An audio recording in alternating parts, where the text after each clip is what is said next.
Abortion. It's in the news, and we tackle it right away because it's a very serious time. Very serious episode today. Yes. House of Decline. well, yeah, which is why we brought on Steve, our special serious correspondent. Abortion is my specialty.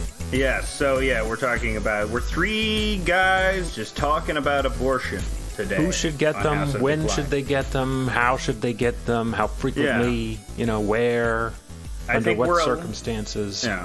We're allowed to define the rules because, we're impartial in all this. Okay, I'm going to stop this line of reasoning right now and explain. Well, maybe it should be a eunuch that decides. You're right. We should bring back eunuchs. I mean, we have people that are voluntary eunuchs. We have nullos, if you've ever explored the nullo world. Did they make themselves smooth like a Barbie doll? Yes, that's precisely the nullo ethos. Steve, have you ever for the stupid people like me, what's a eunuch and what's a nullo? I don't know. So a eunuch is an ancient term for a person that had their genitals removed and they occupy different places in history. Nullo is a modern term for a person that also wants to have their genitals removed. Well, this person is voluntary. A eunuch, most of them weren't voluntary. It's not, I'd rather be a nullo than a eunuch is what I'm saying. I believe they are also in Game of Thrones. Eunuchs are, Varys is a famous character who is a forced eunuch. It's not good. And I believe also they're present in the Back to the Future trilogy. Mm-hmm. Michael J. Fox's character is classically a eunuch in Back to the Future. Yes, that's why he never makes it with all of them hot goyles. Gee, Mom, you're hot, but I'm a eunuch. I'm a eunuch. I can't do it. It's all smooth down there. I mean, that's why, people ascribe some sort of pedophilic relationship between Doc Brown and Marty. But really, he's a eunuch, so it's fine, Yeah, I think Doc Brown also is a eunuch. He's also a eunuch, That's. I guess from what you're describing, it sounds a lot like just cartoon characters, like SpongeBob SquarePants without the pants. Mm-hmm. Oh, yeah, but in SpongeBob, there'd be a gag where there's a bubble between his legs, and that's supposedly the bubble covering his sponge genitals. But then it pops, and he's embarrassed, but there are no sponge genitals to be seen. How do sponges... let's get a little marine biologist here. How do sponges reproduce in the ocean? I don't know, but the Texas sponges try to control it. Oh, right. Bringing it back. Bringing it back. We're taking a tunnel through two Seinfeld references from marine biologist to Elaine Sponge into the Texas abortion issue. Yeah, that's what I did comics about this week. So we're doing a little slight format change, but we're talking about some of the comics that I drew this week and letting that inform the conversation for a change. And this week, Texas passed a monstrous law that not only it makes it's up to 6 weeks that you have in order to get an abortion, and that's it. After 6 weeks, you can't get an abortion, which, as many people point out, is really not enough time to determine if you're pregnant or not, because lots of lapses in menses can happen. And but on top of that, there's a $10,000 bounty if you rat out your friends who are getting these secret abortions or these illegal abortions. So it's been a huge rollback for the rights of women, and especially on the Supreme Court. On the Supreme Court side, they refuse to adjudicate on the issue. In a 5-4 ruling, they said they would. It's not an issue the Supreme Court has any authority to adjudicate on, and so. It's there. The Texas law is there, and now it sets precedent for other states who are similarly anti-abortion to do terrible things.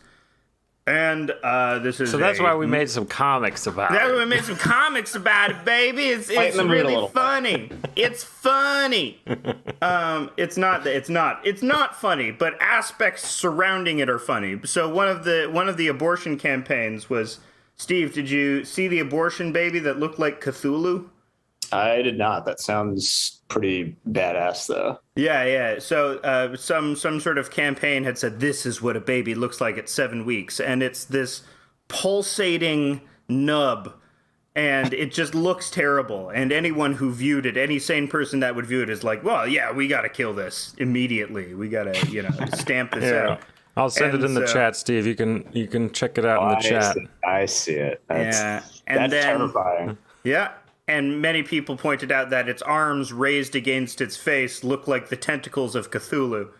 It really, really fucking looks like Cthulhu. It's like inescapable. It's so anyone who's in the know with H.P. Lovecraft. So that's what people use in order to pluck the heartstrings.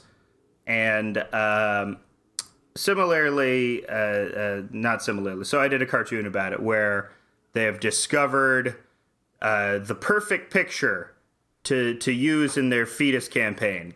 And it's a horrible fetus. No one would like that. No one could possibly like that. Oh, so if you were the daddy of that fetus, you'd love it. Maybe. I don't know. Yeah. There's also there was a weird discussion on Twitter about, would you abort your Down syndrome baby, which is like, let's not get into that on here. No, I think we did talk about. We did talk about eugenics. We talked about because in Denmark, in Denmark, they're always aborting babies with Down syndrome, and the rate of babies with Down syndrome has really gone down. And so then there's like people who have Down syndrome are aware of it, and it makes them feel really bad. Yeah, I'd feel bad. So there was that discussion that was also going on. But the other aspect of this is a lot of discussions about Ruth Bader Ginsburg and her role in holding on to her Supreme Court position as long as she did, and then dying. People are joking of COVID, which seems kind of likely after going to a wedding during the Trump era, and then someone replacing her. She also had like 1,000 diseases. Yeah, she was also cancer, riddled with cancer. So who knows what got her in the end? Steve, this is exactly why we had you on. Yeah. So Steve, how do you feel that Ruth Bader Ginsburg should have retired? Yes. Ding, ding, ding, ding. That's the correct answer. That is the correct answer. As an expert in both abortion and the Supreme Court, I'm going to go with yes. Yes. Well, my take on the abortion law in Texas is that I think it's going to be overturned because how someone is going to challenge it, not an appellate court, but I think the Supreme Court is throwing it back to the courts. To have the lower courts decide, and then the lower courts are probably going to overturn it, and then the Supreme Court is probably going to just not take it up and let the overturning stand. Because the issue is, besides the stuff with abortion, I think the Supreme Court's going to avoid ruling on the abortion aspect of it by saying that the people who are suing have no standing to sue, and it's going to be thrown out. My prediction based on a lack of standing. Because if your Uber driver drives you to an abortion clinic and then gets sued for doing that, you don't have a real standing legally to sue the Uber driver for anything. So I do think it'll be thrown out, but in the larger sense, it's a bad law, and Texas's government is filled with terrible people. Good old Greg Abbott. And I can say that because I'm from there. Yeah, you're not one of these Yankees who are turning their nose down. You're from Dallas proper. Yeah, and Texas is doing all kinds of crazy stuff, not making it illegal to force people to wear masks. Which is not very pro-life at all. Yeah. Hey, you guys, you're not pro-life, but you're always for, fucking chickens, right? That's not, you don't like chickens. You don't like the chickens. That's a standard. It's a very often repeated argument, but to not let schools require masks and then have the highest rate of children dying of COVID. Yeah, it's not. It's there's definitely There was a study that I was reading on Twitter, and it was talking about how India actually had this massive pilot program that they were able to use as this study on the efficacy of masks, where some villages took masks and others didn't, and the villages that took masks had a statistically significant rate of not getting COVID. Yeah. The other villages were getting COVID all over the place because they didn't cover their food hole. The problem is that COVID is spread via droplet and via aerosol. And masks are not 100% effective when it's spread via aerosol because like masks don't always fit on your face perfectly. Air can escape through the sides. Sometimes you see a lot of people wearing a mask below their nose. So what you're saying is we should all be wearing gas masks, is what you're saying. I mean, if you care about like other people to that degree that you're willing to inconvenience yourself, sure.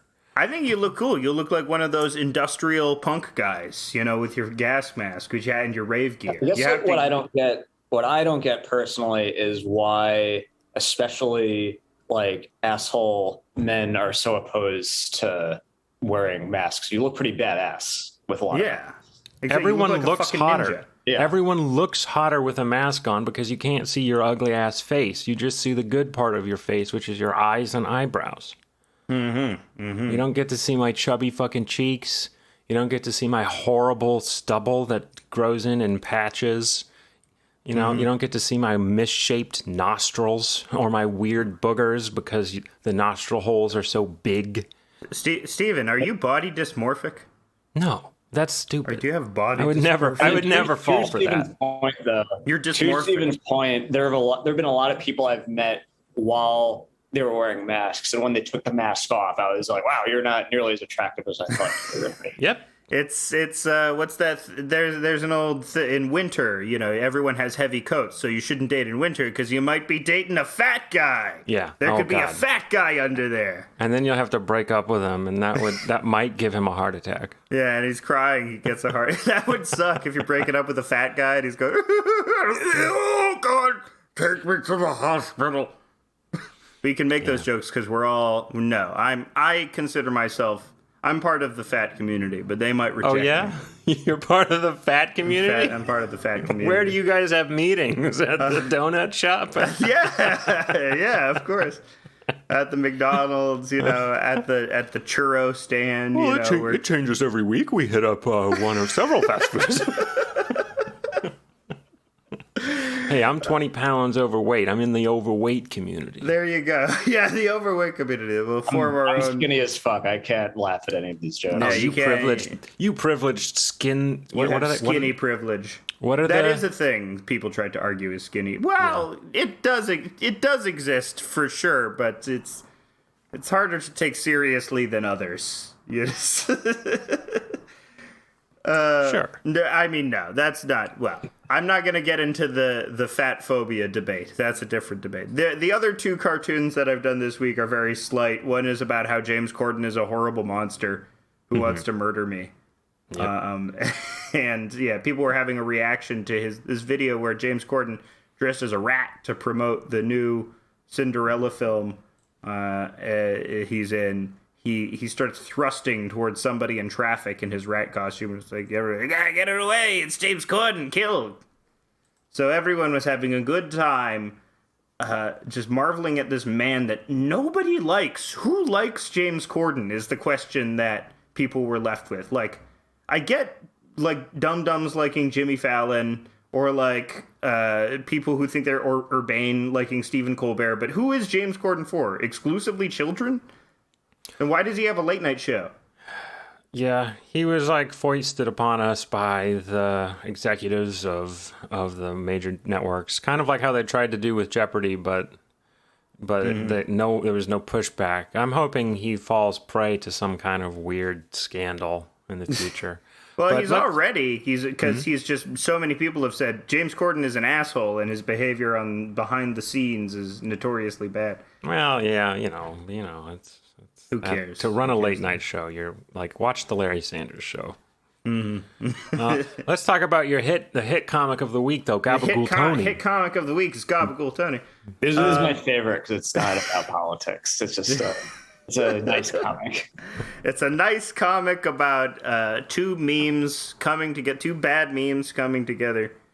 So I'm pretty new to Twitter. It's got this whole insular culture that, goes back about, when was it started? Like 2007?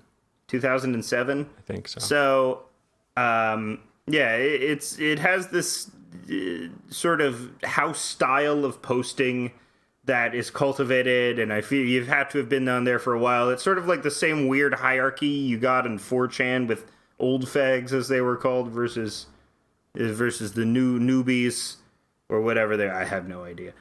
But so I was just getting into it, in early Twitter. It's like, we're making Sopranos memes, guys. We all like the Sopranos, right? We're all good Sopranos guys. And now Sopranos memes are lame because people overuse them, or just like the rapid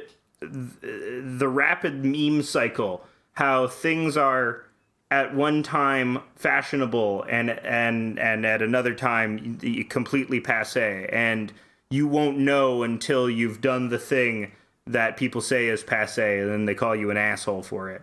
And so this is my attempt at making the worst meme imaginable. Gabagool, which is mixing the Rick and Morty I'm Pickle Rick. Very embarrassing. Very gauche. It's very gauche to use Pickle Rick in this year 2021. With Sopranos memes, which have just recently become a source of ridicule. And to make Gabagool Tony, he's turned himself into a piece of gabagool. And people thought. And what is gabagool for those of us not from the East Coast? It's the regional pronunciation for capicola, type of Italian cured meat, not dissimilar from bologna.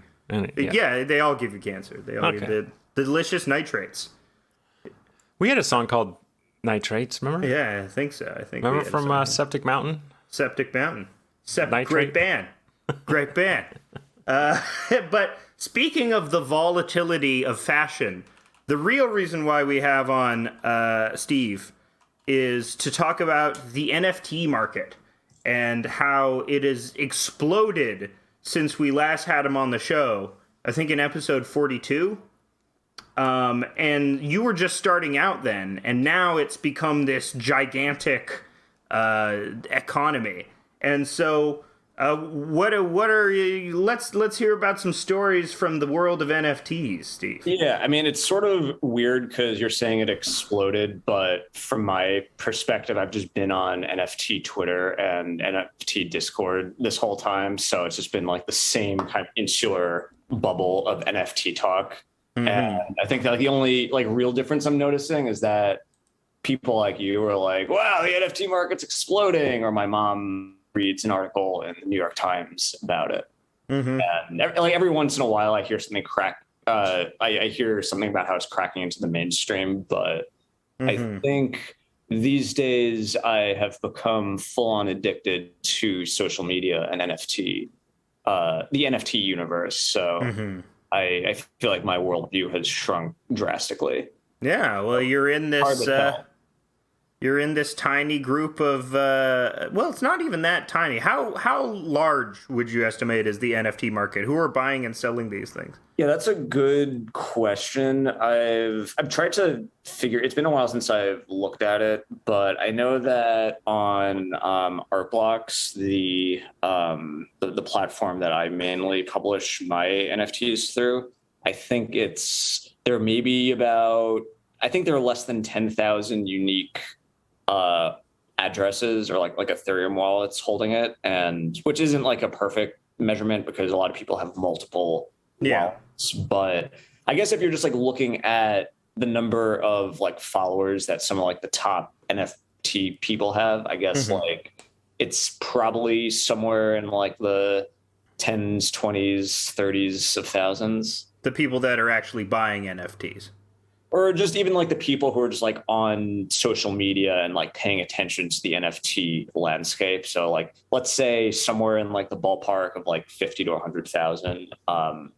And I think also just like the sort of NFT landscape is like a little, I don't know, it's sort of like all over the place, and different people focus on different things. Like the that I tend to focus on is more, I guess it's a little closer to like what might be considered like the fine art area of NFTs, where it's basically you're just trading art tokens. But there are also a lot of other areas that focus on just like various like stupid collectibles or like sports things, or like NFT collections that focus on profile pictures that people could use on social media is a big one. Like you've seen like the Bored Ape Yacht some of Club, those, or the CryptoPunks. I've seen everyone, every weird finance guy has a CryptoPunk as their profile picture. The CryptoPunks thing is interesting because I think in a lot of ways they've sort of kicked off a couple different avenues of NFT growth. What is CryptoPunks for the uninformed? So what is CryptoPunk? CryptoPunks is, well, I guess like backing up in my first introduction to CryptoPunks was in 2017, I think, when I worked on a basically my own shitcoin cryptocurrency called Fast Cash, which was sort of incorporated into a larger sort of like art website project thing. But basically at the time, I wasn't really aware of that many art projects that were based on the blockchain. And I was part of the New York City Ethereum meetup group. And they had a session where it was like art on the blockchain. I'm like, oh, cool. I want to see who else is doing art on the blockchain. And I go to this meetup, and I guess like the first two speakers were pretty forgettable because I forgot them. I don't remember for the life of me who they were. But the last speaker were these two guys who were part of this consulting company called Larva Labs. Great. And that's exactly the type of name you want. Yep.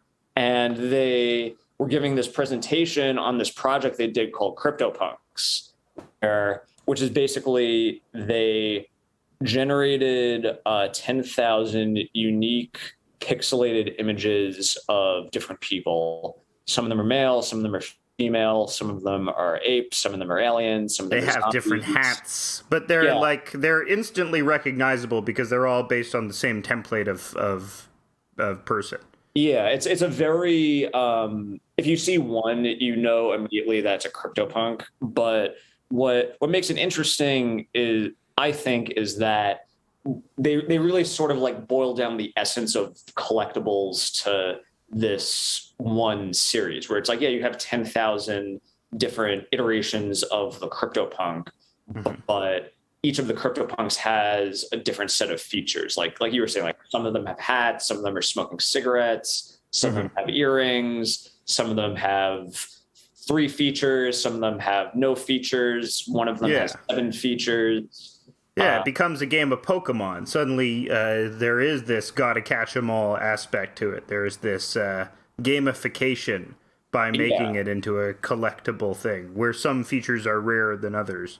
Yeah, so like I think like early on, a lot of people were really big on like, oh, I'm gonna try and collect as many apes as I can, or as many zombies as I can, or as many guys wearing hats as I can. But I think just over the years, CryptoPunks just got like increasingly popular. So I think the funny thing is that at this meetup that Larva Labs was presenting at, one of the interesting things that they noted around the end was they were talking about how like, oh, and it's like pretty crazy how some of these things like the aliens, which are really rare, people are willing to pay $50 or $100 for. And like, we don't get it. Isn't this pretty nuts? Yeah. And if you fast forward a few years, I think the floor for the entire CryptoPunk series is, like last I checked, was somewhere around 40 or 50 Ethereum. So basically like hundreds of thousands of dollars. 40 or 50 Ethereum equals hundreds of thousands of dollars is what you're saying. In short, the market has gone from... So when did you first attend that meeting in Larva Labs again? So this must have been either in the end of 2017 or early 2018. Okay, so within 4 years, this thing that was this fringe thing has become this gigantic, not gigantic, it's small, as you said, only like 10,000 people, but a lot of money is going through this industry. Yeah. I mean, I think it's probably more than 10,000 people. I'd say it's somewhere like in the order of magnitude of like 10 to 100,000. But it's like, there aren't like a lot of great numbers on it, so it's hard to say. But the finance community is paying attention to this new market. It has got the attention of the bigwigs, as they say. So I think one of the interesting things about it is that I think on just like a consumer basis of just people who straight, like, it's not even like a money thing. They just like straight up like collecting shit, or they just like the art, and they want the feeling of ownership over this like single piece of art, or just maybe they just like treat it like Patreon, which I think is like the healthiest way to treat it, which is like, hey, this is like money I'm essentially throwing down the tube, but it helps the artist out, and in exchange, I essentially token from the artist. And I think it sort of like started out like that, and you had a lot of people who, just like any other collectible, like stamps or like trading cards or whatever, like they were just willing to spend a lot of money on it just because they wanted to collect all this stuff. But I think around the end of last year and earlier this year, as you might expect with something that's based on just like in the cryptocurrency universe, you had a lot of people who saw this trend catching on and just getting popular incredibly quickly, which means that the price is going up. So then you had a lot of people treating it less as collectibles and art and more as an investment. Could you point to a singular event or like a time when you saw it break from this underground crypto thing to this now like company, like to commemorate Space Jam, they were offering Bugs Bunny NFTs to people? Can you point to, is there like a singular event in your memory, or like maybe a month when you all saw it explode? Yeah, I mean, I don't know if it's like a singular event, but I think it's sort of it's sort of like the result of the last couple years, and I think it's a couple different trends, where I think one trend that sort of led to all of this was just like COVID, where people are through most of the year, people are sitting at home and they are just like on the computer, they're online all the time. They're looking for A, things to do, and B, just like communities to be part of. So yeah, it's just like we were already like very much online, but COVID just like really accelerated the rate to which the like Ready Player Oneification. Just like Kingdom Heartsification. And so I think that was like one big trend, where it's like now all of a sudden it's like, even for like art lovers, where it's just like, oh, I can't go to a museum, but there's like all this like digital art floating around. And I think that was one thing that sort of led to all this. But I think another thing is a lot of it, I believe, is just money sort of like flowing into the ecosystem due to just like fiscal and monetary policy and just like the US economy, which like on one hand like feels like pretty, but on the other hand, it sort of makes sense, where last year the government was straight up just like handing out checks to people, and you have a lot of people who are basically like, well, like, what am I going to do with like $1,000? Like, this really isn't going to help me out like that much, but I sort of see like cryptocurrency going to the moon. So if like maybe like rather than just like put this in the stock market and get 6% a year, it's possible maybe I could 10x. And I think that trend sort of led to people filing into just like the crypto landscape in general. And I think on Ethereum, you had a lot of people who were making a lot of money on DeFi, which is like decentralized finance. And so then you just ended up with a lot of people who had all of this cryptocurrency, and they didn't want to. I think a lot of them didn't want to cash out to fiat because then they would have to pay taxes on it. Yeah. So they were looking for things they could essentially spend this money on. And meanwhile, there's sort of like the burgeoning crypto art scene. And it's just sort of like you put the two together and have people with a lot of crypto starting to like bid on these collectibles and art tokens. Yeah. And that sort of made things, go up. And, I think just like with economics in general, it's like once you have an area where a lot of money's being made, people take notice of it. And I think that's what happened here, where it's just there was a lot of money being made by a small group of people, and people noticed it. So then they started filing into the ecosystem, which pushed prices up even further. And then even more people looked at it like, wow, look, like this NFT just went up like 100x. Like maybe I could do that. And then you start getting even more money coming into it. Yeah. So now I think we're in an interesting place where you had sort of like retail. I don't know if I want to call them like retail investors or retail consumers, but just sort of like the little guy sort of like experiencing FOMO and pumping money into the ecosystem, which makes it go up.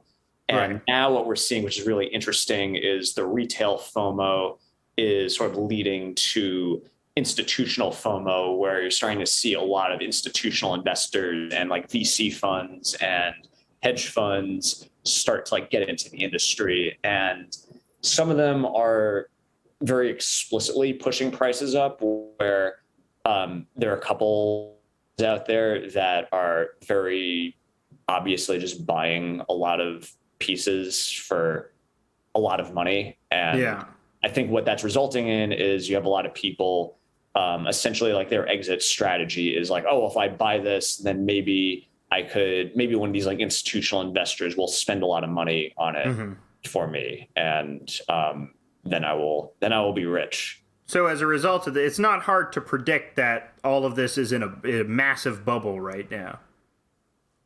Would you agree? Yeah. I mean, I don't disagree. It's like hard. It's really like hard to say because I've long thought that like crypto has been in a bubble, and I've thought that NFTs have been in a bubble for like months now, and it just like keeps fucking going.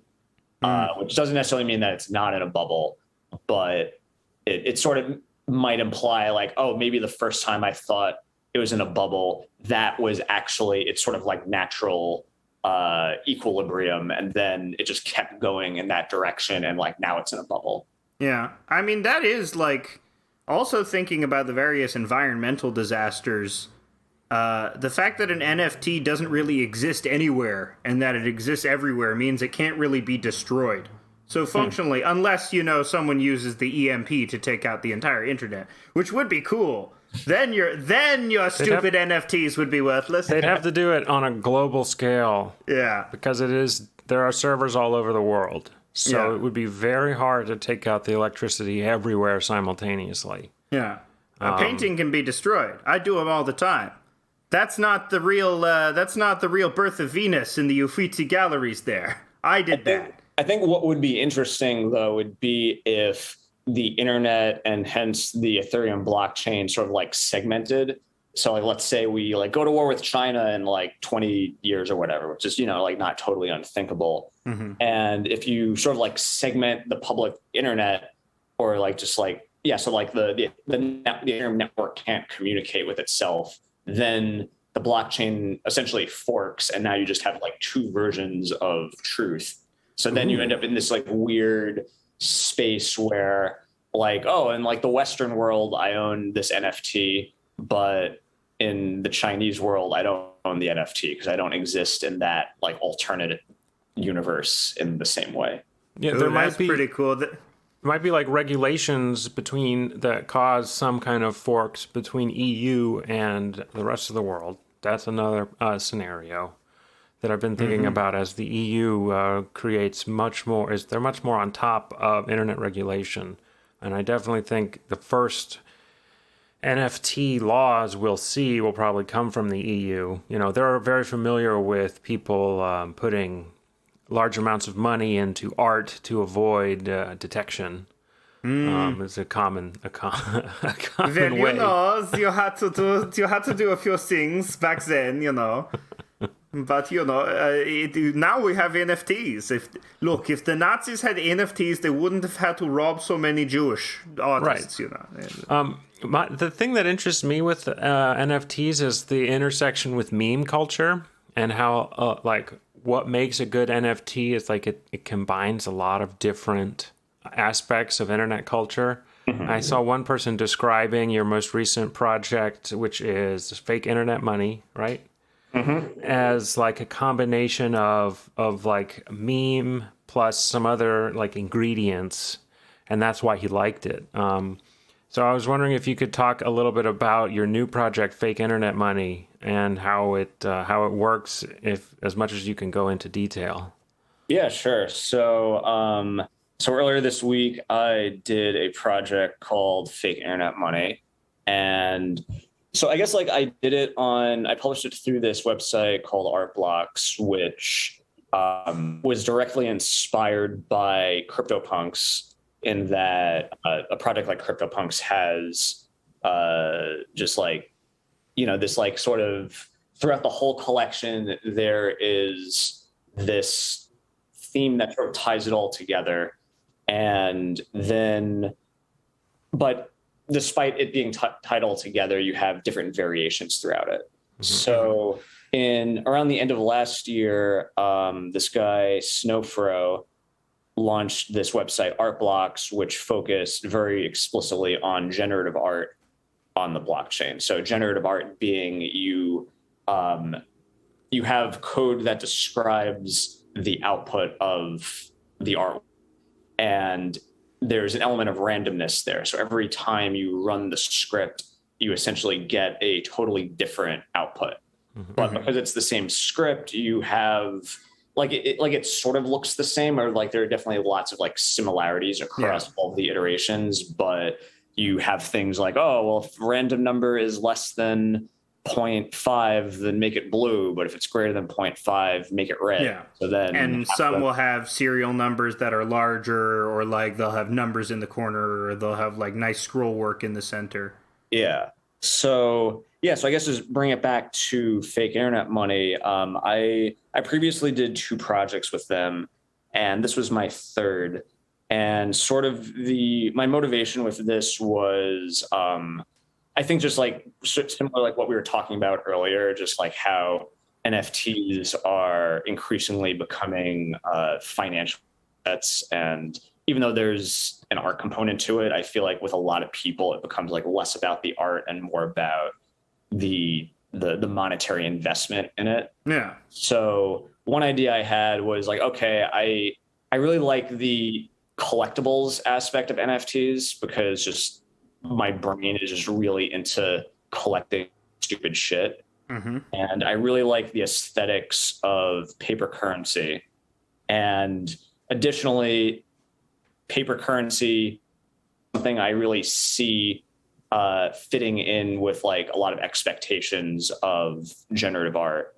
And I also want to sort of make this comment on the financialization of art in the NFT world. So I decided that I would do a project where I would basically each iteration would be a different version of this fake currency, where some of them have high denominations, some of them have low denominations, some of them have what I call a fiat color scheme. Some of them have a crypto color scheme. Some of them have a Boolean color scheme. Yeah. A lot of them have misprints. Some of them have funny or weird serial numbers and that sort of stuff. Yeah.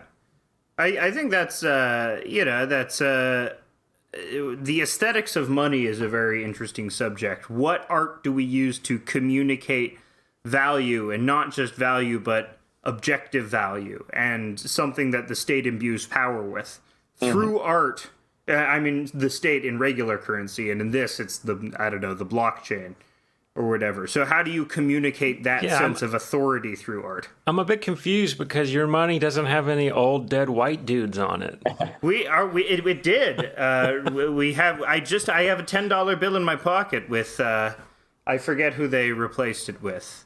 A lady. She's a good lady though. We like her. But he used to have John A. McDonald, Murder and John, as they call him, Murder and John A. McDonald. Like to get drunk and murder indigenous children. No, but I think that's actually like a good point, because like in doing research for this project, it's pretty clear that like a lot of the sort of like analysis of like the art that's on money, and just even like looking at just international currency just throughout time, like there is that trend of the art that you put on your currency sort of in some ways expresses the values of the country. So for like Soviet art, you'll have like the hammer and sickle sort of stuff. And then on like the American art, you'll have like the dead white founding guys fathers, and like that sort of stuff. And a pyramid with an eye on it, normal stuff. With the eye on. Yeah, spooky pyramids. That figures into your art as well. The part of the Stevie P symbol is pyramid eye.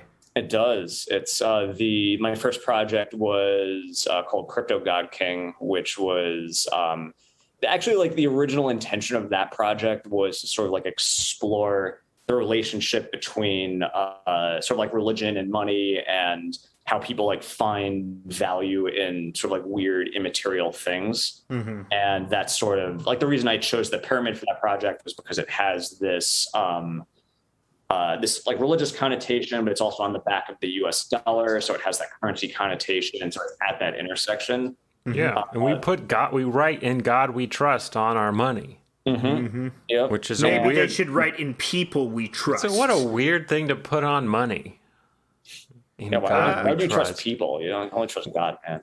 What do they do in polytheistic countries? Like, what does India do? Like, in gods we trust? It depends. Yeah, it depends on the region. It depends on if they're Shivites or if they, like if Agni is their guy.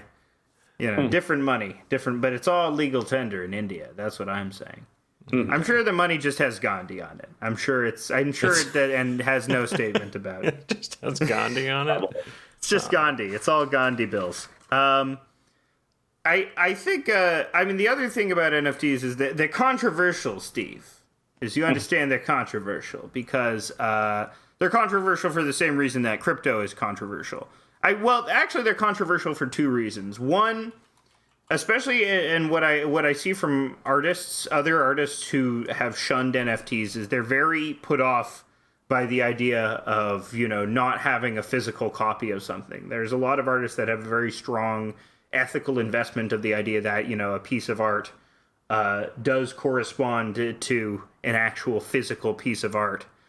Or if not an actual physical piece of art, there is... If you're making something exclusively digitally, then there is no original even, and so it's the idea of an NFT claiming that it can be an original is sort of opprobrious or unethical or untruthful to what the purpose of the art actually is. That's one. I don't agree. I don't agree with that one. As we've discussed on that show before, I think, especially to me who makes comics, where I think the finished version, the canonical version, is the one where I've outputted it through the digital medium. I think that means the physical copy doesn't hold as much weight as the original digital version, which, as we've already established, doesn't actually exist. There is no original digital version. So that aspect, it's really like the environmental aspect and the fact that crypto obviously is still bad for the environment. That people sort of take issue with. And I think, justify your art, Steve. Justify it right now. What do you say about these concerns?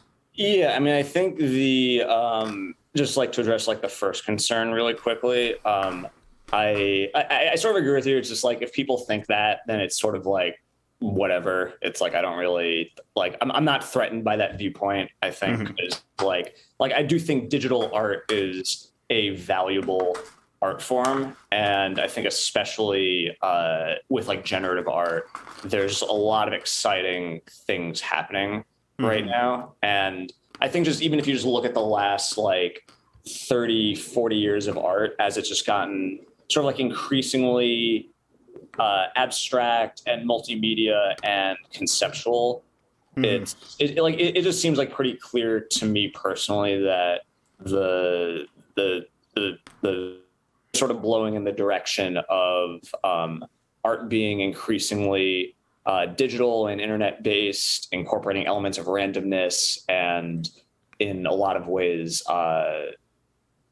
just like kind of managed by various sort of like blockchain mechanics. And, I don't think that's going to be all art. I think. No, yeah, there still will be physical art. Yeah, and I think, I don't know if like the market for physical art will increase in value because now there becomes this greater sense of value surrounding original physical things. I would hope that's what would happen. Like both markets would sort of complement each other. I mean, I think that there are some people who are doing really stupid shit where it's like there was one person who I think wanted to turn like a Basquiat into an NFT and burn the original. And I remember that was great. It's just like, no, like why would you you're taking this thing that's like not digital and was created by the artist in a specific medium, and you just sort of want to like jam it into like the fucking like computer, and it's just like all you're doing is destroying a piece of art, and you're creating a new piece of art which is much less valid. And I think that's stupid. I think I wasn't a huge fan of this project at first, but Damien Hirst actually just did a project recently called The Currency. I was very upset about because I was about like halfway through my project when I heard that he was also doing a currency themed project. But in this project, I think he created like 10,000 unique paintings that all more or less look the same, with some like different variations, and it's sort of shaped a little bit like and like the art itself is sort of like, okay, it's not great. It's not really my thing, but it's like sort of aesthetically pleasing. But I think the interesting shots fired in the NFT world. Stevie P hates Demon Horse. Yeah, more at 11. But what I will say is the thing I found really interesting about the concept is that the art exists in both a physical form and in the digital form, where he created all these paintings and then he created NFTs of all the paintings. And after 1 year, I believe whoever holds the NFT will have the option of either receiving the physical, basically trading in the NFT for the physical painting, and then the NFT is burnt, which means it just gets sent to like a null address and now like no one owns it. Or you hold on to the NFT and the physical copy is like literally burnt. So basically at a certain point, all of the holders of the NFTs are forced to basically choose between the physical copy and the digital copy. Who chose? Do they have any stats on who chose what? I don't think you have to make the choice yet. I think there's like a year time frame on it or something. But I would trade it for the physical copy. I'm on physical side, team physical. Yeah, I mean, I think if I bought it, like part of me would want the physical one because it's like, okay, like I bought a Damien Hirst for like $2,000 and that's like pretty cool. But on the other hand, I feel like if this was just a project where he produced 10,000 physical paintings, that it just like wouldn't really be that interesting because the paintings aren't really that good. Like they're good. Like, yeah, but he had to make 10,000 of them. So he had to, in a short amount of time. 10,000 of them. They all look the same. And it's just sort of like whatever. But I think what makes the project really interesting is the fact that there is this NFT element to it. So I think just if I'm going to own a piece of art that is just sort of like conceptual art and I'm just sort of owning this like abstract idea, I think the NFT is a lot more interesting than just like this physical thing, and just sort of embodies the spirit of the project a little more. I think we've talked about this in relation to NFTs before, but it always reminds me of Marcel Duchamp's non-retinal art, right? and how Marcel Duchamp theorized a version of art that where the context of the art took precedence over the art itself, which art that you don't see with your eye, or that you don't necessarily experience wholly with your eye. Yeah, and I think it's interesting because the most NFTs. Well, I think first of all, I think most NFTs are just like not very good. But I think there are a lot of NFTs that are quite good. Mm-hmm. But it's sort of like interesting because I think a lot of people don't really get the concept behind it. All they really understand is that they understand like the highest level of abstraction, which is like, oh, I'm buying digital art. And to them, that's just like all that. It's the same as just like you bought this like movie on like Amazon, and now Amazon lets you watch it whenever you want. But the difference here is that instead of it being controlled by a single large corporate entity, it's managed by this decentralized computing network. So I think for like a lot of those people, the actual concept of like what's going on is sort of besides the point. And I think for a lot of people, it's just like it becomes purely about the visual aesthetics of like what they're viewing. And I think like personally, I think the most interesting projects that are going on right now, like definitely have that aesthetic value to it, but are also really exploring the actual concept and like the medium of being on the blockchain and sort of like exploring themes of like, what is crypto art? Like, this is a new thing. Like, how can we, like, what are some new things we can do? Like, there are some artists who are doing things like every time the token is traded, it like degrades in value a little bit, which is like cool because you have this digital art and there's no other way to really keep track of digital art being traded. But here you're sort of like replicating physical art being traded by referencing the trades happening on the blockchain. Yeah. Is there concern in the NFT communities for like the criticisms leveled against it? Are there like members of the NFT community who are trying to like work against the work against at least, the percent, because the art world too, it's, filled with or the people who tend to appreciate art also. I have no idea. I can't justify this statement, but even among people that trade crypto who are stereotyped to be, libertarian weirdos, I'm sure there's still environmental concern because it's just an overwhelming concern for anybody, under 40 and not brainwashed by anti-climate change media. Yeah, no, definitely. So I think the crypto concerns are interesting because like I really don't blame people who look at blockchain stuff and are just like freaked out by the environmental impact, because I think when you sort of zoom out and look at the environmental impact that blockchains are having, like it is pretty bad.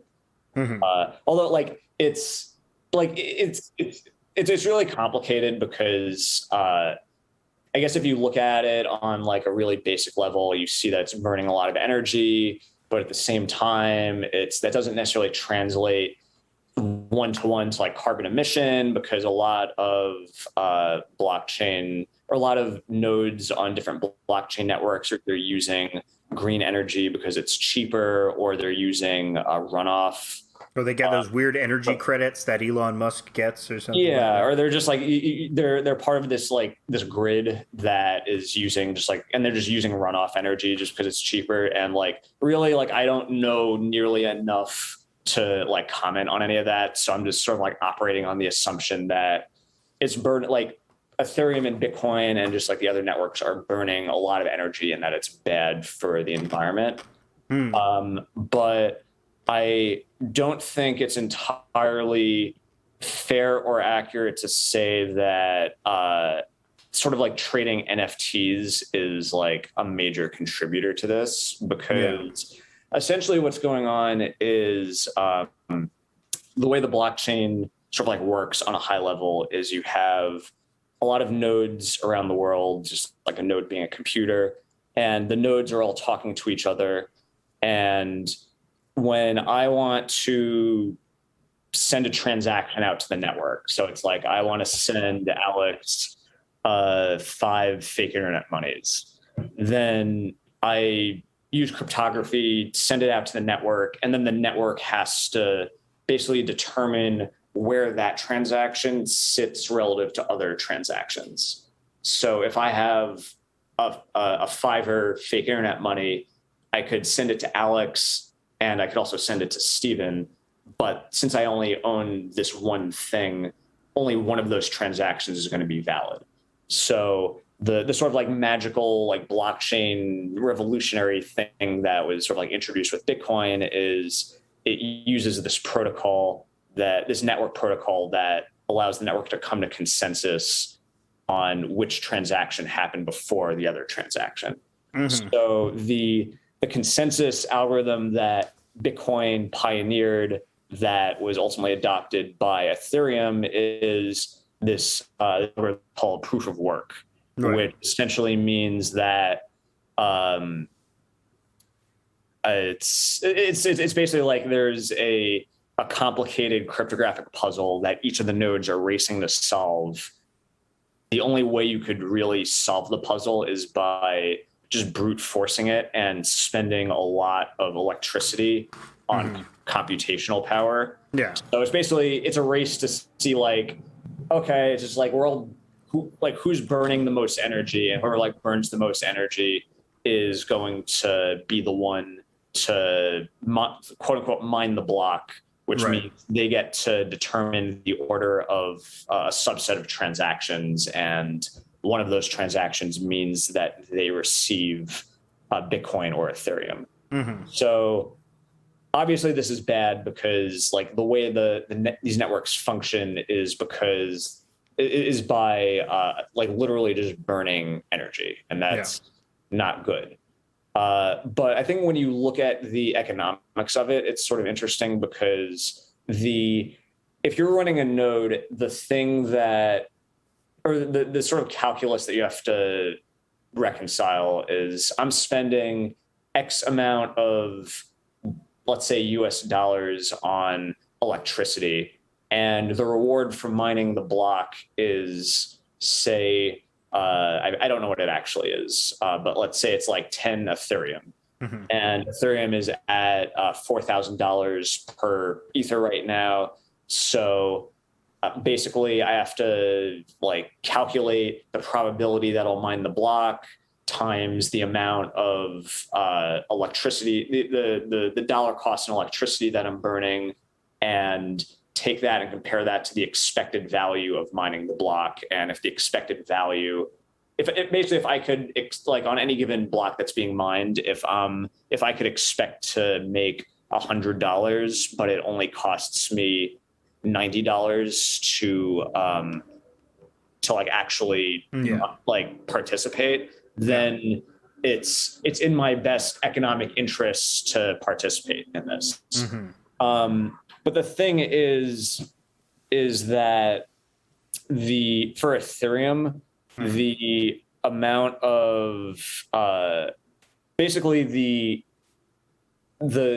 amount of contract code that is running on so basically like with the way NFTs work is you have basically software that's running on the network, and it's what powers NFTs and a lot of alternative cryptocurrencies.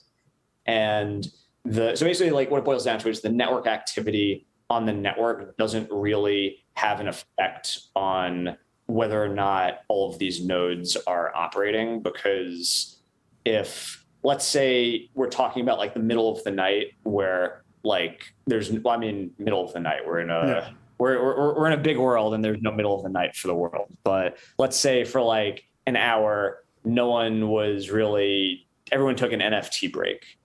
In that hour, the network is still running, and these nodes are still voting on like the order of there aren't a lot of transactions, but let's say there are like 5 transactions happening at any given second. The network is now just voting on less stuff, but they're still all burning the same amount of electricity to make the network operate. Right. So, But I think, it's less that the NFTs themselves represent a significant amount of the Bitcoin or Ethereum traffic, but rather, I think the most interesting thing that you pointed out about why NFTs have exploded is the fact that cryptocurrency to fiat currency transactions are taxed. And the fact that there's suddenly now this market to have this thing which is untaxable that you can actually grow your cryptocurrency with. And so NFTs represented this. And I think so the fact that you have NFTs, it encourages the use of cryptocurrency in general. And it encourages its value as well, which people who are sort of unnerved by that see as championing, New York was underwater this week. Oh no. So I think that's why I'm not going to let NFTs totally off the hook, but I think my point is that it's the relationship is really sort of indirect. And I think that I guess basically the point I was getting at is that also to be clear, I think when there's more network activity, there's this thing called gas that operates on the network, which I won't get into, but miners do get extra reward if there's a lot of stuff happening on the network. But really at the end of the day, especially I guess there was a big change in the way Ethereum operates recently, but so this might be more applicable to Bitcoin and was applicable to Ethereum as of a few months ago, is that the primary driver of what makes mining a node profitable is the price of that cryptocurrency relative to the fiat currency that they're operating in. Right. And I think that I've seen at least it's been hard to sort of drive a clear relationship between how popular NFTs are versus the actual cryptocurrency, which might sound a little weird. But if you look at the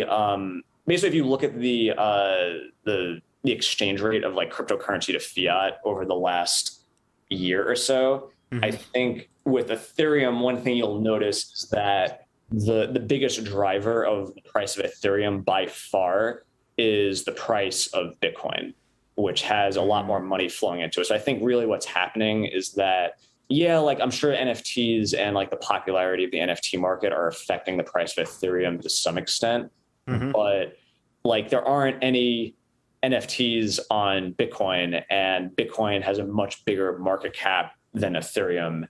And so basically what I think is happening is you just have institutional investors pouring money into Bitcoin and to some extent Ethereum and to some extent some of these other cryptocurrencies. And they are the ones who are the primary drivers of these exchange rates. And then as sort of a very, very small sort of secondary concern is just you have a lot of little guys who are just throwing in $100 here and there to buy NFTs. Yeah. I think that's there is, the other criticism is, as you said, with the collectibles and the fact that a lot of the NFT market is geared towards these collectible sets that sort of, and the fact also with generative art, the fact that it's random and some random things are more valuable, it does create this gambling mentality as well, which, for the wrong person can be, I mean, but it's no different than somebody, say, gambling on the stock market. But I think maybe just people are put off by, oh, look, a new thing to gamble your baby's milk money away on. Yeah, and I think I bought this and Bugs Bunny Space Jam: A New Legacy NFT, and it's not paying off. Where did I go? No. Yeah, no, I think that is totally a 100% valid criticism, and it's something that I personally am worried about. I think the one thing that really keeps me up at night is that someone who doesn't really have the money buys one of my pieces on credit card debt, or they mortgage their house to buy a bunch of NFTs, and one of which is mine, and they're hiding it from their spouse, and then the NFT market craters, which I think it'll do eventually, and then they end up like losing all this money and kill themselves. And that's something that like I don't really want on my conscience. And that's yeah, I'm glad you don't want that. You don't really want it. Yeah, I do. I want that on my conscience. You can send it to me. Yeah, I'll tokenize my guilt, and I'll send that to you. Man, this guy killed himself. That could be your next NFT project. Is like the Facebook posts of the guy that killed himself. Well, yeah, because my NFT idea is to start the most evil, worst NFT you can think of. The one that destroys the world and everyone is really sad. So that's what keep an eye out for that. That's going to be dropping soon, 2022, February. But we've reached the end of our episode. Steve, what would you like to plug? I would like to plug my Twitter account where you could follow me and hear about all my my weird projects that hopefully aren't pushing people to commit suicide. And also has a link to my Discord on it, which is Stevie P XYZ. All right, that's STEVIEP.XYZ. No dot. If you put the dot in, you'll end up at my website, which will. Oh, I thought you were repping your website. You're repping your Twitter. Yeah, my Twitter is Stevie P XYZ. My website is steviep.xyz. Okay, yeah. Confusing. Get your branding together. And my Ethereum, my human readable Ethereum address is steviep.eth if you want to send some ETH my way for some reason. Okay, well, for a little change of pace, let's have Septic Mountain take us out with Nitrate, as we mentioned at the top of the show. 1, 2, 3, 4もにゃおしいたバレツにあったのぶの